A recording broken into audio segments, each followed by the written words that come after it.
Hello, my fellow anime enthusiasts. Weeaboo Warrior's my name, and anime's my game. And with another anime season closing in, I've decided to give you a droplet of my knowledge about one of the anime coming up called The Misfit of the Demon King Academy. If you love anime with really overpowered main characters, this may be the anime you're looking for, as this guy's one of the most overpowered characters I've seen, at least in regards to his own series. Let me get one of the elephants out of the room by saying it isn't another isekai. But you can almost think of it as a pseudo-isekai, as even though he doesn't actually swap worlds, he does swap time periods. Before I get into any spoiler territory, I'll just say if you like overpowered main characters in a world where nobody knows or believes how powerful they are, while they constantly have to flex on people to put them in their place, you'll probably get some enjoyment out of this one. It also takes place in a school setting and has a plot point very similar to the Irregular at Magic High School. And now that I think about it, those names are suspiciously similar, so this series may have been inspired by it. However, the main character in this one is even more powerful than Tatsuya. His name is Anos Voldigoad. At least, that's how I think you pronounce it. Say my name. I can't! What do you mean you can't? I can't! Do it. Anos Voldigoad だ.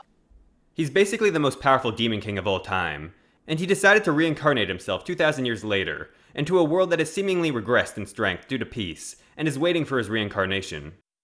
To find out who's the reincarnation of the Demon King, they've set up an academy for that exact purpose. And he joins it, because if he didn't, we wouldn't have a show. Unsurprisingly, he meets the female lead on the first day. As if he didn't, we weeaboos would have nothing to lust over.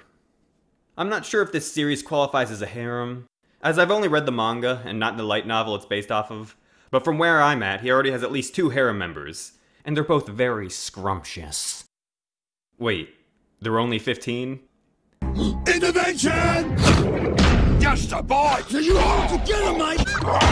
I'm having right! Okay, that's it for my initial synopsis. So if that's something that interests you, I recommend you check that anime out. But now I'm gonna get into discussing just how overpowered he really is. So if you don't want any spoilers, I recommend you leave now. I'm not gonna get too spoilery though. And like I said, the manga isn't very far, and the anime will probably surpass it. So if you don't care about going into it completely fresh, you can still watch this video without having it ruined. Let me start off with the crazy powers this guy has.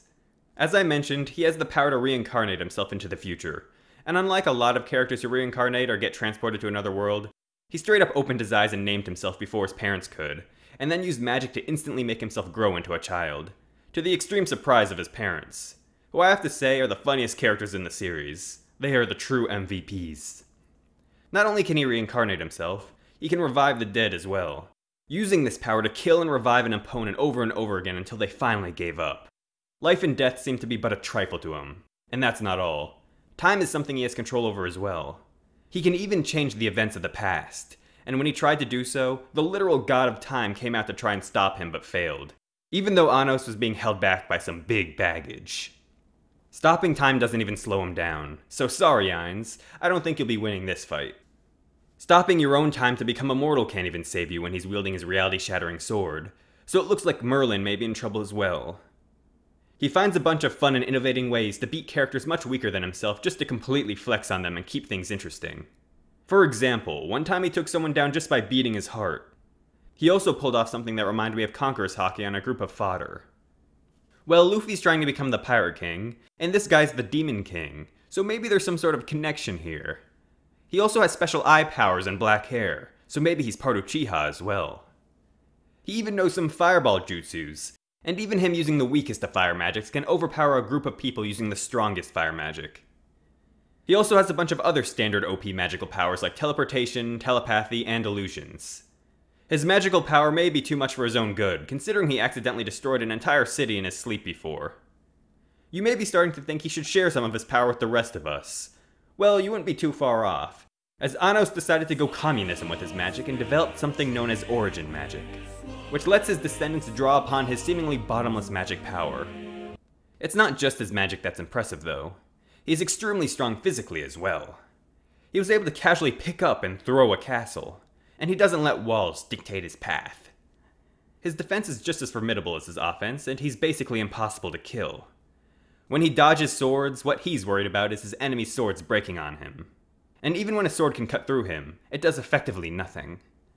Even when being killed by an ultimate magical attack from the Time God, he just revived himself. Anos is basically the one-punch man of his universe.